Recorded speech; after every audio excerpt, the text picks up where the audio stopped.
Shabbat Shalom and greetings to you all. A number of people were struck by the comments on ego last week. It made them think, evaluate, and that's great. Ideas strike you and make you think. You don't have to accept anything or change. Change comes when you're ready to make change because you think it is necessary, not because someone tells you to. I only ask that you think of things you might not have thought of before. It's a part of the nature of the organic life of the Torah, a book that changes every time you read it, and it should. You're constantly changing, evolving, examining. And so things will strike you differently every time you read it than they did before. Now, the book of names, Exodus, is almost over. We've learned so little about names. We still don't know who the Pharaoh was or what Moses' real name was. We know God's name. We know the names of the artists who will craft beauty to science, but really not much else. Is it important we know those other names? Not really. It does not diminish from their roles. This book will end and not be picked up again until Numbers. That's when the story continues. We will put in its place the handbook for the priest as a placeholder, perhaps as an opportunity for us to think about the things we have, seen so far. It gives you pause to think and to see rules start to develop and come into place as a society is truly formed. Now, we've also reached a very special time of year. It's one honored forever the world over by all cultures, just as it is in Judaism. We've reached the spring equinox. Spring is a time for love and new beginnings. It's the time of the season when love runs high. In this time, give it to me easy. Let me try with pleasured hands, take you in the sun to promised lands to show you everyone. It's the time of the season for loving. Now, the 4 changes of season were very special days. They may have represented the traditional 4 New Years in Judaism, as they were solar days recognized in a lunar calendar. And that, of course, helped keep the calendar in sync. And the one for spring is perhaps the most important of all. We are told it marks a brand new beginning in terms of counting of the years. As we close the reading of the book of Exodus, we see an incredible new beginning starting to take shape. Exodus 41, and the Lord spoke to Moses, saying, on the day of the first month, on the first of the month, you shall set up the tabernacle of the tent of meeting.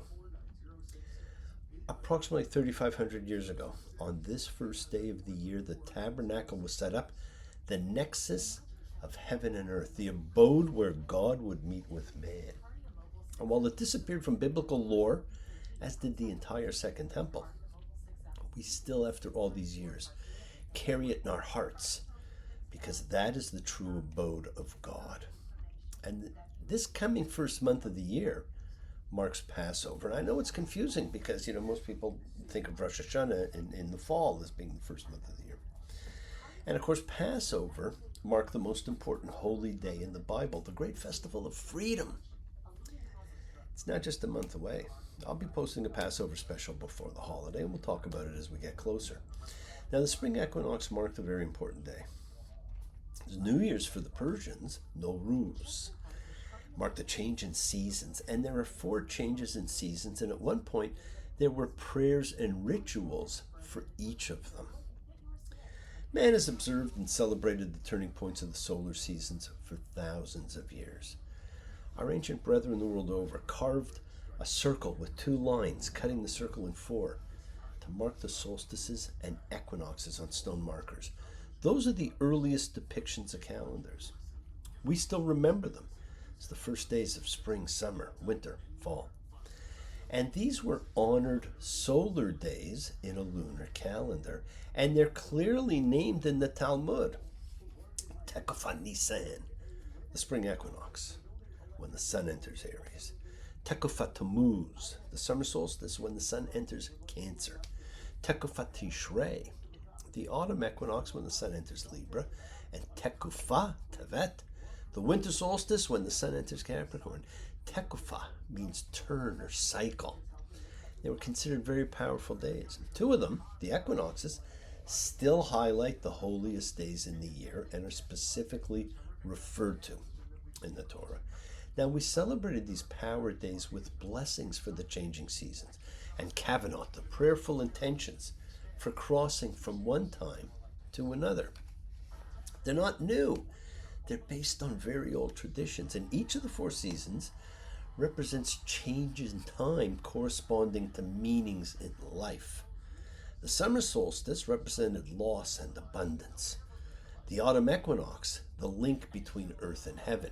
The winter solstice is all about the search for light, and having found it, we now have the spring equinox, the triumph of life, its renewal. Spring is about life's renewal. Now, many biblical events are recorded as having occurred on each of the 4 days, and that can be found in the Book of Jubilees, the Seder Olam, the Otzar Midrashim, to name just a few. The blessing for the equinoxes and solstices came from different sources. Also, the Babylonian Talmud, the traditional prayer marking transition between day and night, the Torah text, in which the Lord promises Noah that the seasons will continue, and of course the blessing over abundance of years from the Amidah. Blessed are you, Adonai, our God, who guides the world, who makes creation, whose wisdom changes the times and turns the seasons, as long as the days of the earth endure. Planting and harvest, cold and heat, summer and winter, day and night, shall not cease. Blessed are you, divine presence, who blesses the years. Now, because all prayers are based on intention for the spring equinox, we take the intention from the Song of Songs. Arise, my beloved, my fair one, come away, for now the winter is past. The rains are over and gone, the blossoms appear in the land. The time of singing has come. The song of the dove is heard in our land. Now, a change of season ritual. It's a wonderful thing to add to your own spiritual practices, to honor the time of the season, and to acknowledge Mother Earth. Right? And time feels different for each season we enter. We're entering the season of light. Days get longer, noticeably longer. The weather gets warmer. Spring is in the air, as they say. We have access to all of this great new energy that's coming. We have access to more than enough energy to transform ourselves completely every day. But we waste so much of that energy on tensions, on emotional reactions unrelated to what's actually occurring, on daydreaming, on mental chatter. And so these times of worldly transformation are great markers for us and great reminders that we can actually make the changes we need to make. Now, as I said, man has observed and celebrated the turning points of these solar seasons for thousands of years in all cultures. Now, both solstices and equinoxes are interesting, and they hold fascinating places in history. But an equinox is special. It's when everything is in balance, everything is equal. There are only 2 points in the year when the world is in complete balance, and this is one of them. The other is when we now have Rosh Hashanah. Would that we could actually be in balance too, and we can be. It lives here as an example of what we can aspire to be, and we come to it every year. Now, for ancient man, this was the beginning of the year. The year begins with the spring. And as I had said, the first 12 days representing how your next 12 months unfold. And our annual booklet on setting your intention for the year is available for any who want it. Just send me an email, I'll send it out to you. Give thought to the direction you want to go, who you want to be with, as we gather and celebrate, as we always do, as a like-minded group, because we are a collective consciousness of seekers showing faith and love. We come together as a community, a true chavur, a fellowship, as we express our nature of kindness, compassion, thoughts, feelings, and hopes, and dreams, and wishes. It unites us all in this community house of Spirit, Beth Ruach, sharing and bringing light, keeping fear at bay. And even though together, we're always individual in our approach, each connecting in his or her or their own way. So once again, Go ahead and invite everybody you know. Some physically, some digitally, psychically, emotionally, spiritually. Any way at all to gather and share. From Psalm 133, the Hine Matov. Come together.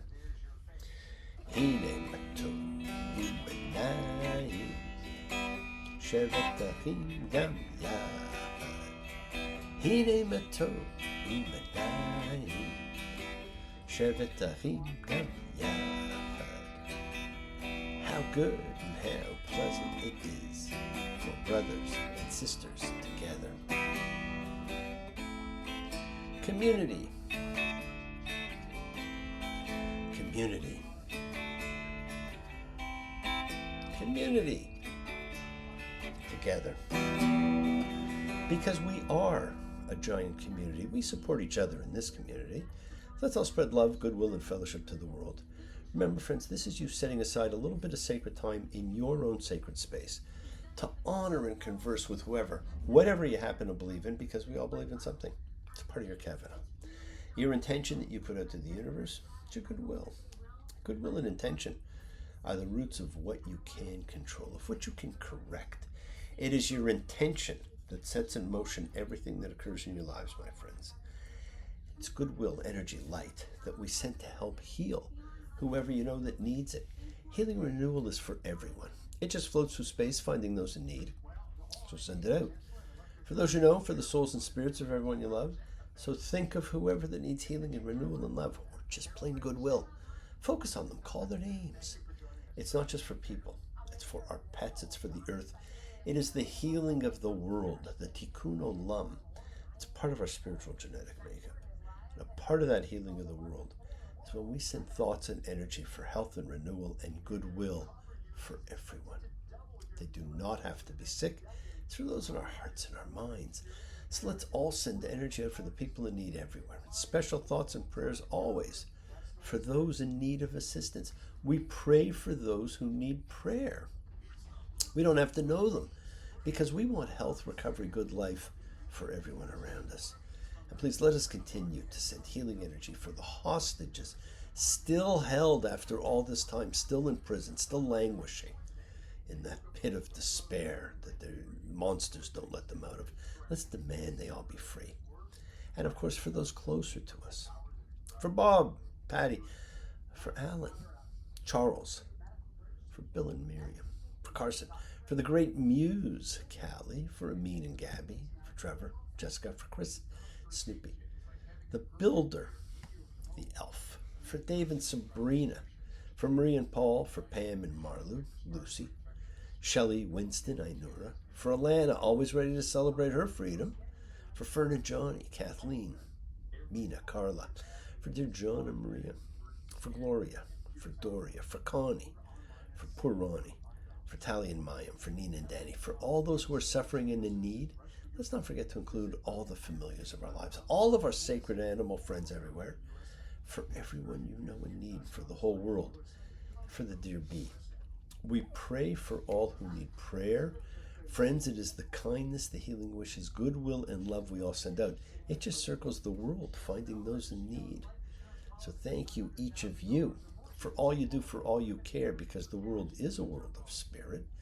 And as we know, my friends, spirit never dies. Me. Shabbat.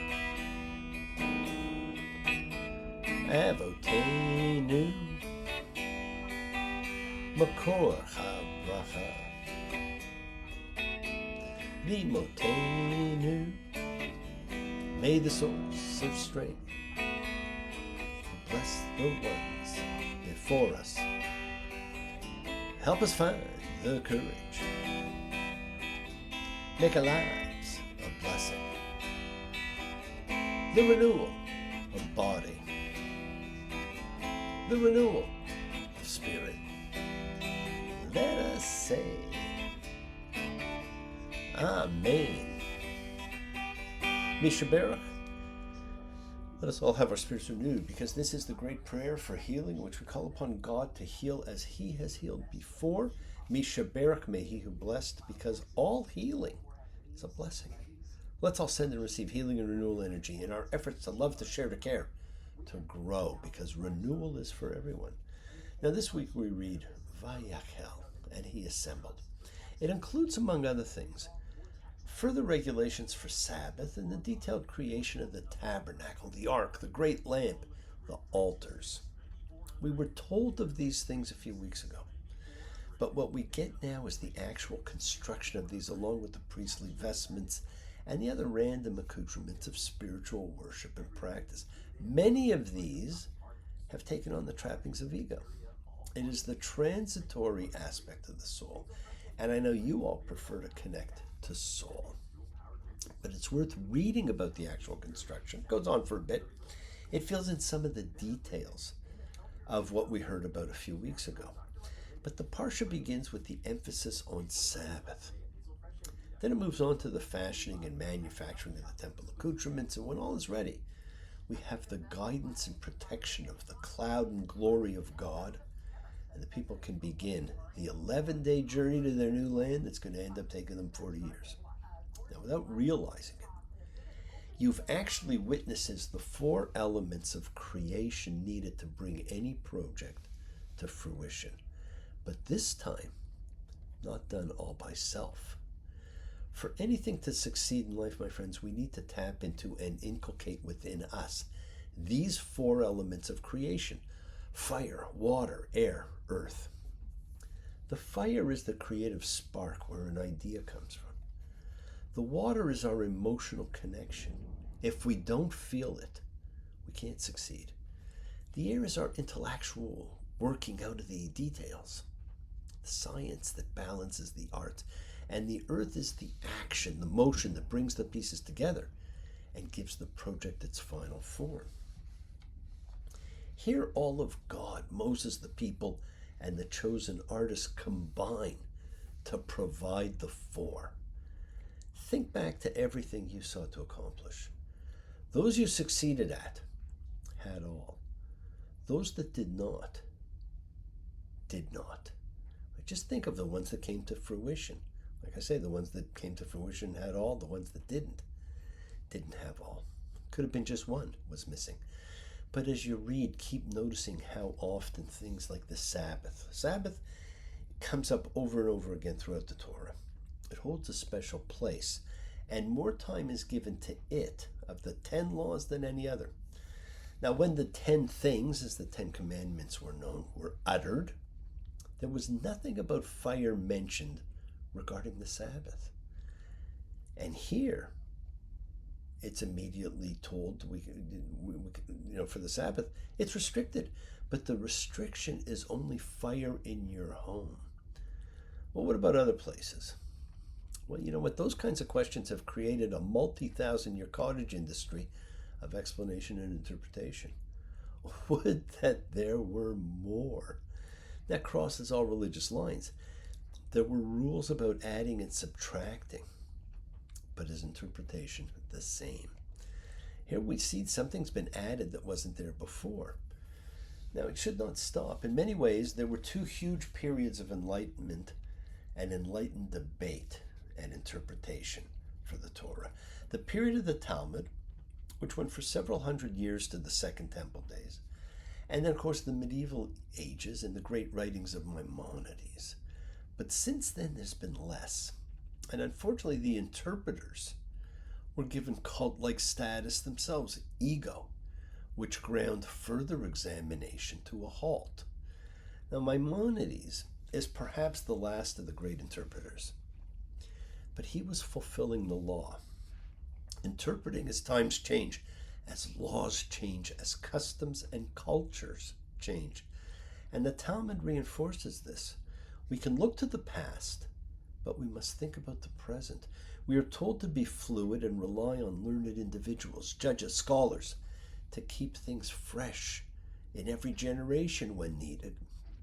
Society has changed since the Bible was written. Culture changed. Thought processes changed. Morals and ethics have changed.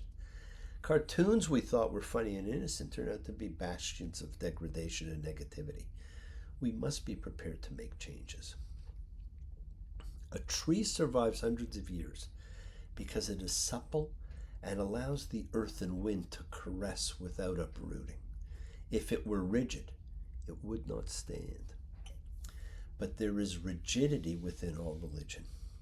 Now, much of the upcoming book of Leviticus is devoted to the much more ritual practice of sacrifice. Now, when's the last time you participated or observed one? And if it was recently, keep it to yourself, because believe it or not, there have been none since the destruction of the Second Temple under the Romans in 70 AD. No, my friends, religious, spiritual practices must maintain fluidity, or they too will snap in the wind of change. But the Sabbath is emphasized. It's about separation and sanctification of time. It is about peace and respite, about family and community. It implies you can have fire outside a home. And of course, this has contributed to the rule of not cooking on the Sabbath, hence the Sabbath button on stoves. The Sabbath is special. It holds a very unique place in the nexus between God and man, heaven and earth. May you be like Ruth and like Esther. May you be deserving of praise. Strengthen them, O Lord. Keep them from the stranger's ways.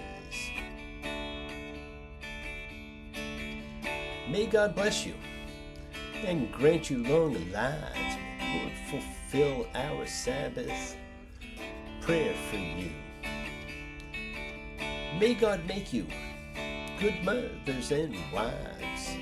May He send you husbands who will care for you. May the Lord protect and defend you. May the Lord preserve you from pain. Favor them, O Lord, with happiness and peace. Hear our Sabbath prayer. Amen. Now the Sabbath, even if you give it a half hour of pure intention, it will change you. Try it next week. Give it a throw. Watch your family come together in new and different ways. And everything we heard before about the trappings of worship, we hear again. It's quite a list of items, but there's an interesting turn here. Exodus 35:22. And the men came together with the women. Now, this is one of the only times where the Torah does not separate between what men are to do and what women are to do. Perhaps there is a reminder here of unity. When we are in service to God, after all, women can be Nazarites. The people bring their offerings to go toward the construction. Excitement was everywhere for the projects at hand. But remember, the people really did not yet have rituals or observations. They only knew the 10 utterings, and that's because they were all standing there and heard them, and probably not to recite, just they were told them. There was no ritual yet. There was no daily practice yet. That would be developed as anything is in any fledgling society. But it turns out, in order to build these things, they bring far more than what was required of them. This is an essential concept ultimately for the entire notion of law and commandment in Judaism. The law is not regarded as a burden as it is in so many societies. It is mandatory, but one fulfills it out of choice and with joy. Accordingly, the word for commandment, the word used mitzvah, as in bar mitzvah, has two meanings to this day. It means a law that must be obeyed, son or daughter of the law, but Jews commonly understand it to mean a good deed freely performed. You'll hear people say of something, it's a mitzvah, a good deed. So this word has these two very important messages. It's a law that must be followed, but it is followed with joy and with goodness. Now we get details of the tabernacle, its curtains, its dimensions. Details of incredible things, and people are very excited by details because then they can, some people like to rebuild these things. We also get the details of the most famous relic in history, the Ark of the Covenant. And it's got a fantastic description to it. And in Exodus 37:7 alone, and he made 2 cherubs of gold. He made them of hammered work at the 2 ends of the atonement dais. 1 cherub at this end, 1 cherub at that end.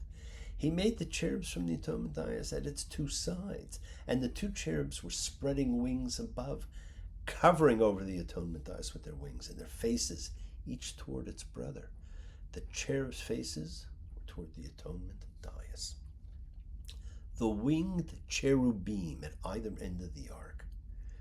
And then, of course, the next most famous scene, carted away, carved in the arch of the Titus in Rome, the great menorah, the 7-branch symbol of light, Exodus 37:17.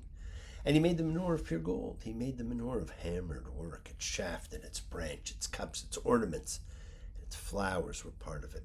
6 branches coming out from its sides. 3 of the menorah's branches from its one side, and 3 of the menorah's branches from its second side. 3 almond-shaped cups in the one branch with ornament and flower. 3 almond-shaped cups in the other branch with ornament and flower. We have now the first symbol of everlasting light.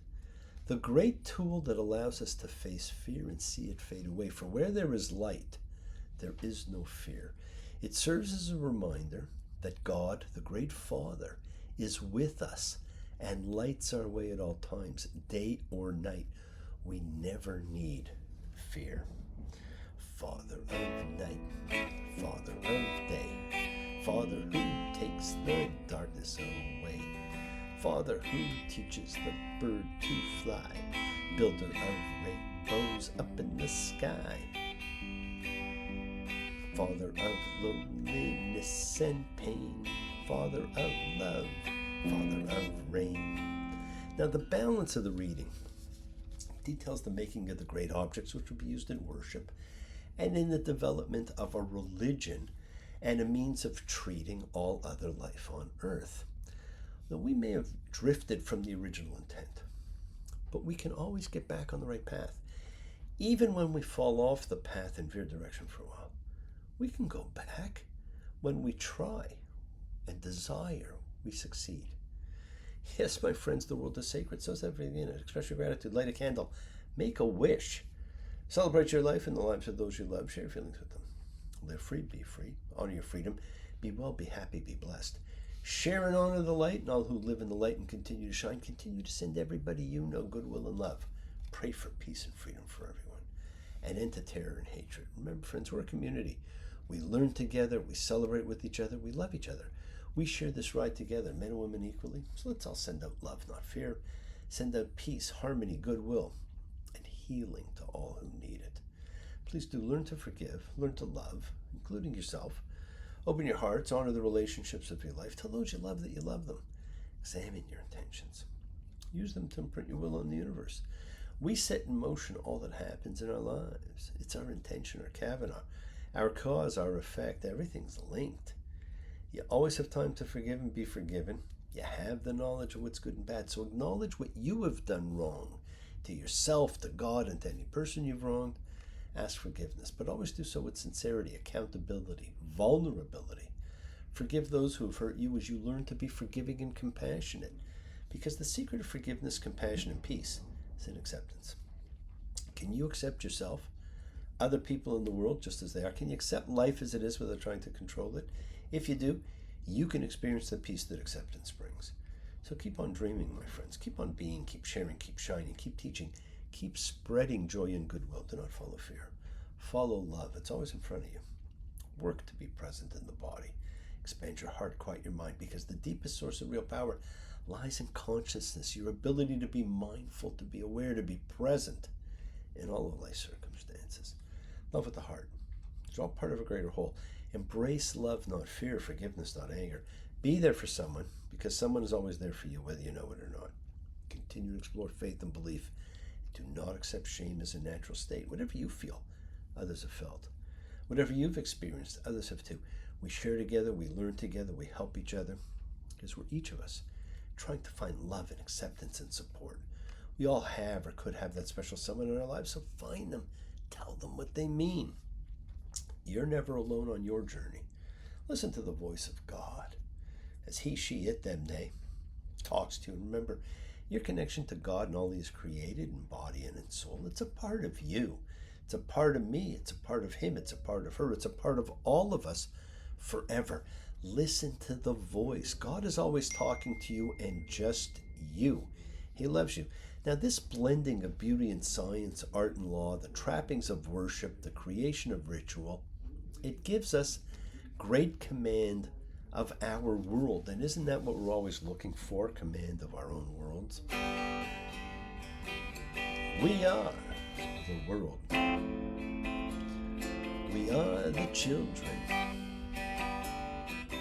We are the ones who make a brighter day. Let's start giving. There's a choice we're making.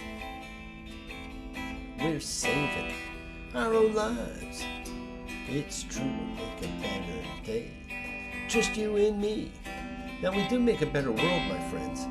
So have a great week. Enjoy the great holiday of miracles. I'll see you all soon, and I hope you all continue to celebrate all of the miracles of life, as there are so many of them. Shabbat shalom and blessings to you all. Take care. Thanks.